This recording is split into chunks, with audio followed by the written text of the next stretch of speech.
Mahesh Babu same character syndrome message movies bore కొట్టాయా? Rajamouli movie career turning point అవుతుందా?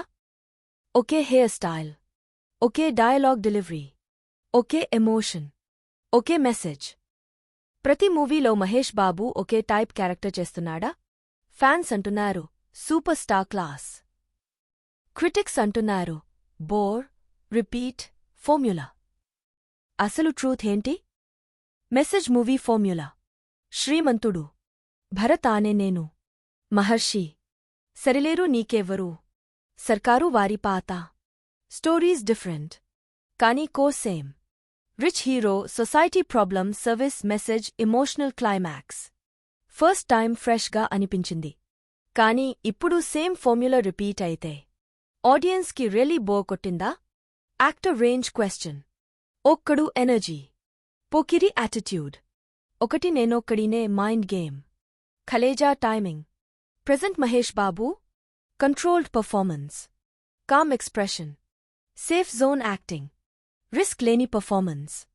Star image protect చేయడానికి actor మహేష్ని సైడ్లో పెట్టేశాడా? Fans versus critics. ఫ్యాన్స్ అంటారు మెసేజ్ ఇవ్వడం రెస్పాన్సిబిలిటీ. క్రిటిక్స్ అంటారు same walking style, same expressions, same climax, emotion.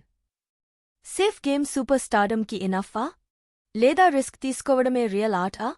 Rajamouli factor. Rajamouli movie అంటే కంఫర్ట్ జోన్ ఉండదు, ఫార్మ్యులా ఉండదు, ఓన్లీ ట్రాన్స్ఫర్మేషన్ ఉంటుంది. ప్రభాస్ బాహుబలి తర్వాత ఎలా చేంజ్ అయ్యాడో, మహేష్ బాబు కూడా రాజమౌళి మూవీలో కొత్త బాడీ లాంగ్వేజ్, కొత్త ఇంటెన్సిటీ, కొత్త గ్లోబల్ ఇమేజ్తో పూర్తిగా రీబోర్న్ అవుతాడా? లేదా ఇది అతని కెరియర్లో బిగ్గెస్ట్ రిస్కా? Final question. మెసేజ్ హీరోగా సేఫ్గా ఉండటం ఈజీ, కానీ యాక్టర్గా ఇవాల్వ్ అవ్వడం రిస్కీ. మహేష్ బాబు ఆ రిస్క్ తీసుకుంటాడా? లేదా సేమ్ థ్రోన్ మీద కూర్చొని సేమ్ స్టైల్ కంటిన్యూ చేస్తాడా?